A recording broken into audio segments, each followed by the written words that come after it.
तेजपुर आरो गुवाहाटीनिफ्राय दिल्लीसिम साइकेल रेलियाव बाहागो लानाय सोद्रोमाफोरखौ काजलगांव एसएसबीआ बरायदों। तेजपुर आरो गुवाहाटीनिफ्राय मोननै एसएसबी हान्जाया साइकेल रेली लानानै 1 अक्ट'बर 2021 खालि दिल्लीसिम सौहैनो गोनां हान्जाखौ दिनै काजलगांव एसएसबीआ बरायो।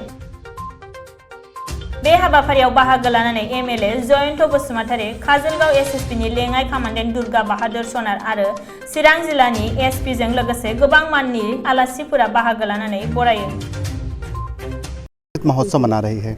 इसमें ढेर सारे प्रोग्राम आयोजित किए जा रहे हैं, जिसमें साइकिल रैली, बाइसिकल रैली और जो है CAPF institute of medical science का इनाग्रेशन है, आयुष्मान कार्ड का वितरण है, प्लांटेशन ड्राइव है। तो भारत सरकार ढेर सारे प्रोग्राम आयोजित कर रही है, जिसमें सशस्त्र सीमा बल को 10 साइकिल रैली का आयोजित करने का सौभाग्य प्राप्त हुआ है, जिसमें से आप देख रहे हैं यहाँ पे 2 टीमें हैं। ये गुवाहाटी फ्रंटियर की टीम है और ये तेजपुर फ्रंटियर की टीम है। तो हम लोग 2 अक्टूबर को राजघाट नई दिल्ली पे महात्मा गांधी के जन्म दिवस के शुभ अवसर पर वहाँ पे पहुँचेंगे और एसएसबी की जो बाकी रैलियाँ हैं 8 रैलियाँ वो भी पहुँचेंगी। इसके साथ ही जो अदर सीएपीएफ है उनकी रैलियाँ टोटल 75 रैलियाँ एक साथ 2 अक्टूबर को पहुँचेंगी। कैसा लगा आप लोग साइकिल रैली में? हमें बहुत अच्छा लग रहा है। हम सबसे अच्छा है हमें ये लग रहा है कि हमें आम जनता का इतना सपोर्ट मिल रहा है। वो हमारे साथ भारत माता की जय, देशभक्ति के नारे लगा रहे हैं और हमें जहाँ जा रहे हैं हमारे साथ वो जुड़ रहे हैं, फ़ोटो खिंचवा रहे हैं और हम उनको स्वतंत्रता संग्राम सेनानियों के बलिदान के बारे में बता रहे हैं, फिटनेस के बारे में बता रहे हैं, फिट इंडिया मूवमेंट के बारे में बता रहे हैं, प्लांटेशन ड्राइव हम उनके साथ कर रहे हैं। तो हम उनको प्रोत्साहित कर रहे हैं और हमें बहुत अच्छा लग रहा है कि आम जनता का इसमें बहुत सपोर्ट मिल रहा है। और आज जैसा आप जानते हैं हम 15 बटालियन काजलगांव में आए हैं, तो ऐसे ही हम कल अगली लोकेशन के लिए निकल जाएंगे दोनों टीमें एक साथ। और ऐसे ही हमारे जो दूसरे फ्रंटियर्स हैं, दूसरी टीमें सशस्त्र सीमा बल की हैं, सिलीगुड़ी, पटना, और रास्ते में हमसे जुड़ती चली जाएंगी और एक साथ सब 2 अक्टूबर को राजघाट नई दिल्ली में पहुँचेंगी। ये फ्रंटियर गुवाहाटी, फ्रंटियर तेजपुर से होते हुए अब ये साइकिल रैली एंटर करेगी वेस्ट बंगाल, जहाँ पे हमें फ्रंटियर सिलीगुड़ी मिलेगा, उसका फ्रंटियर पटना की टीम, फ्रंटियर लखनऊ की टीम और उसके बाद में फ्रंटियर रानीखेत की टीम हमसे जुड़ेगी। इसके अलावा हमारी 2-3 टीम्स हो रहे हैं जो हमारे विभिन्न अकेडमीज से आएंगी और ये सभी की सभी टीम 2 अक्टूबर को राजघाट पे साथ इकट्ठा होंगी, जहाँ पे हमें हमारे माननीय home minister Amit Shah ji receive करेंगे। इस साइकिल रैली में अप्रॉक्सीमेटली ये जो टीम है फ्रंटियर गुवाहाटी और तेजपुर की, ये 2000 किलोमीटर का सफ़र तय करेगी, जिसमें हम प्रतिदिन 70 से 90 किलोमीटर साइकिल राइड करेंगे। इस बीच में हम लोग विभिन्न जगह पे हॉल्ट करते हैं, जहाँ पे लोकल एडमिनिस्ट्रेशन का हमें पूरा सपोर्ट मिलता है और वहाँ पे हम अवेयरनेस सिविक एक्शन प्रोग्राम करते हुए चलते हैं। साथ में लोगों को बताते हैं कि फिट इंडिया में आप लोग कैसे इसका हिस्सा बन सकते हैं, कि आप दिन में आधा घंटा दीजिए सिर्फ फिटनेस के लिए और देश को प्रगति में आप इस तरह सहयोग कर सकते हैं। फिट रहेगा इंडिया तभी तो आगे बढ़ेगा इंडिया। जय हिंद, जय भारत। गुवाहाटी से हम लोग जब चले हैं तो अप्रॉक्सीमेटली 34 डेज़ में हम लोग ये सफ़र तय करेंगे और 34 डेज़ में हम लोग हर नाइट हॉल्ट करेंगे अपनी यूनिट्स के अंदर और उसके अलावा जहाँ भी हम यूनिट में हॉल्ट करेंगे हर जगह पे सिविक एक्शन प्रोग्राम होगा। लोगों में अवेयरनेस बताई जाएगी कि कैसे हम आज़ादी का 75वां साल मना सकते हैं। दिन में कितना साइकिल चलाते हैं आप लोग? हम लोग अभी दिन में 10 से 11 घंटे साइकिल चला रहे हैं, जिसमें हम बीच बीच में कुछ टेक्निकल हॉल्ट लेते हैं। हर 1 घंटे में 5 मिनट का ब्रेक लेते हैं। उसके अलावा हमारा लंच ब्रेक होता है और हमारा ब्रेकफास्ट के लिए जो ब्रेक होता है वही हमारा ब्रेक रहता है। आज 15 बटालियन में हमने तेजपुर फ्रंटियर के साइकिल टीम और गुवाहाटी फ्रंटियर के साइकिल टीम को रिसीव किया है, जिसमें हमारे माननीय एमएलए साहब जयंत बसुमतारी साहब भी यहाँ पर उपस्थित है, तो उनके द्वारा और एसएसबी 15 बटालियन के द्वारा रिसीव किया है। ये साइकिल टीम अलग अलग जगह से अलग अलग डेट में शुरू हुआ था। जैसे तेजपुर फ्रंटियर का 25/8/2021 से शुरू हुआ और फ्रंटियर हेडक्वार्टर तेजपुर के 30 अगस्त 2021 को शुरू हुआ, जो कि गुवाहाटी राजभवन से गवर्नर साहब ने वहाँ से उनका फ्लैग अप किया था। आज हमारे लोकेशन में पहुँची है। ये टोटल 34 दिन का इनका टूर रहेगा और 1/10/2021 को राजघाट पहुँचेंगे। जो सभी अन्य जो बलों के साइकिल टीम ही है वो वहाँ पहुँचेंगे। ये साइकिल रैली का मेन मकसद ये है कि हमने 75वीं साल कंप्लीट कर दिया है। इस खुशी के अवसर पर हम हर जनता को, हर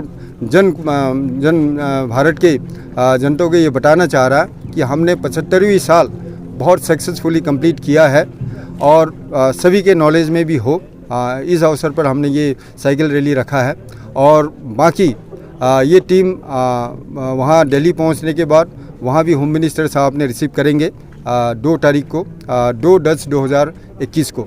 और यहाँ पर यही हम सभी जनता को यही बताना चाह रहा है कि एसएसबी बॉर्डर में सिर्फ सर्विस सिक्योरिटी ब्रदरहुड का ये मोटो लेकर ही नहीं चल रही है, बल्कि उनके सुरक्षा, उनके मतलब सेवा ये हर तट पर कर रही है।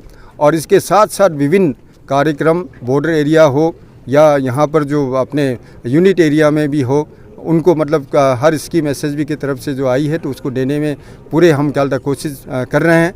और ये बता रहे हैं कि हम एसएसबी के साथ आप रहें, हम कंधे से कंधे मिलाकर जनता के साथ चल रहे हैं। आपकी सिक्योरिटी मतलब हम पूरे मतलब दे रहे हैं। इसके मतलब ये है कि हम क्या बोलता है, आप खुश है बॉर्डर में तो हम एसएसबी की जो ड्यूटी जो कर रही है तब हम सफलता हम सोच लेंगे कि हमने सफलता हासिल किया। यही मकसद है कि ये जन जन पर ये जो साइकिल रैली करके और हर मतलब जो कहता पहलू एसएसबी जो कर रही है उसको बताना और हमारे 75वीं साल जो हमने कंप्लीट किया है उसको हर जन को बताना, यही हमारे मुख्य उद्देश्य है। दुटा फ्रंटियर तेजपुर फ्रंटियर और गुवाहाटी फ्रंटियर ये दुटा फ्रंटियर साइक्लिस्टबिलाके আজি এইটো মানে পইণ্টত আহি পাইছে। তো ইয়াৰ বাবে মই সদৌ মানে সাইক্লিষ্টবিলাকক মই মোৰ ফালৰ পৰা আন্তৰিক শুভেচ্ছা আৰু ধন্যবাদ যাচিছোঁ। তেখেতসকলে ভাৰতবৰ্ষৰ ৭৫তম স্বাধীনতা দিৱসৰ লগত সংগতি ৰাখি এই চাইকেল ৰেলীটো কৰা হৈছে আৰু তেখেতসকল ইয়াৰ পৰা গৈ আকৌ মানে দিল্লীলৈকে যাব। 31 অক্টোবৰ তেওঁলোক 1 অক্টোবৰ তেওঁলোকে দিল্লীলৈ পাব আৰু 2 তাৰিখ যিটো নেকি আমি কওঁ যে international day of non violence, তাৰ মানে মহাত্মা গান্ধী জাতীয় পিতা মহাত্মা গান্ধীৰ জন্ম দিৱসৰ দিনাখন সেই ক্লজিং এটা চেৰিমনি কৰিব। তো ইয়াত এইটোৰ কাৰণে তেখেতসকল এই চাইকেল ৰেলীটো কৰা হৈছে যে আমাৰ মানে ভাৰতবৰ্ষৰ বিভিন্ন প্ৰান্তৰ বিভিন্ন ৰাজ্যৰ আমাৰ জনসাধাৰণক সজাগতা কৰা যে আমাৰ মানুহ এজন এনে জীয়াই থাকিলে নহ'ব, তেখেতে সুস্থভাৱে জীয়াই থাকিব লাগিব। সুস্থ বুলি ক'লে শাৰীৰিক আৰু মানসিকভাৱে তেখেতলোকে জীয়াই থাকিব লাগিব। আৰু আজি এছএছবি এই ফ'ৰ্ছে অকল আমাৰ সীমা সুৰক্ষাৰে কথা নহয়, তেওঁ অকল আমাৰ জনসাধাৰণক সজাগতা কৰে। তেওঁলোকে ওমেন এম্পাৱাৰমেণ্ট কিছু কাম কৰে, তেওঁলোকে কম্পিউটাৰ ট্ৰেইনিং দিয়ে আৰু আমাৰ কোন ছাত্ৰ ছাত্ৰীসকলক তেখেতসকল এক্সপ'জাৰ এটা মানে টুৰত তেওঁলোকে লৈ যায় বিভিন্ন দেশৰ বিভিন্ন প্ৰান্তত, য'ত আমাৰ ছাত্ৰ ছাত্ৰীবোৰে সেই অঞ্চলবোৰৰ কিছুমান মানে ভাল শিক্ষণীয় কিছুমান বস্তু তেওঁলোকে শিকিবলৈ পায়, যাৰ দ্বাৰা আমাৰ এই অঞ্চল তথা আমাৰ ৰাজ্যৰ তথা আমাৰ ভাৰতবৰ্ষৰ যাতে মানে যিটো নেকি এটা গৌৰৱময় এটা গাথা, সেই গাথাটো যাতে তেওঁলোকেও মনত ৰাখি ভৱিষ্যতলৈ এজন সুনাগৰিক হোৱাৰ কাৰণে এটা তেওঁলোকে সেই ব্যৱস্থা কৰি দিয়ে। মই সেইকাৰণে 31 নং চিডলি বিধানসভা সমষ্টিৰ এজন বিধায়ক হিচাপে আজি 15 নং এই আমাৰ এছএছবি বেটালিয়ন লগতে আমাৰ দুটা ফ্ৰণ্টিয়াৰৰ যে চাইক্লিষ্ট তেখেতসকলক মই আন্তৰিক শুভেচ্ছা আৰু ধন্যবাদ যাচিছোঁ। তেখেতসকল মহৎ এটা কাম আমাৰ জনমানসত কৰি দেখুৱালে আৰু এই চাইকেল ৰেলীৰ দ্বাৰা আমাৰ ভাৰতবৰ্ষৰ বিভিন্ন প্ৰান্তৰ আমাৰ জনসাধাৰণে যাতে সজাগতা হয় আৰু ভাৰত মাতাক মানে যাতে আমি শুশ্ৰূষা কৰিব পাৰোঁ, আমি তাক মানে আমি সেৱা কৰিব পাৰোঁ, এই এটা মানস যাতে জাগাই উঠে তাৰ বাবে মই তেখেতসকলক মোৰ ফালৰ পৰা আন্তৰিক শুভেচ্ছা আৰু ধন্যবাদ যাচিছোঁ।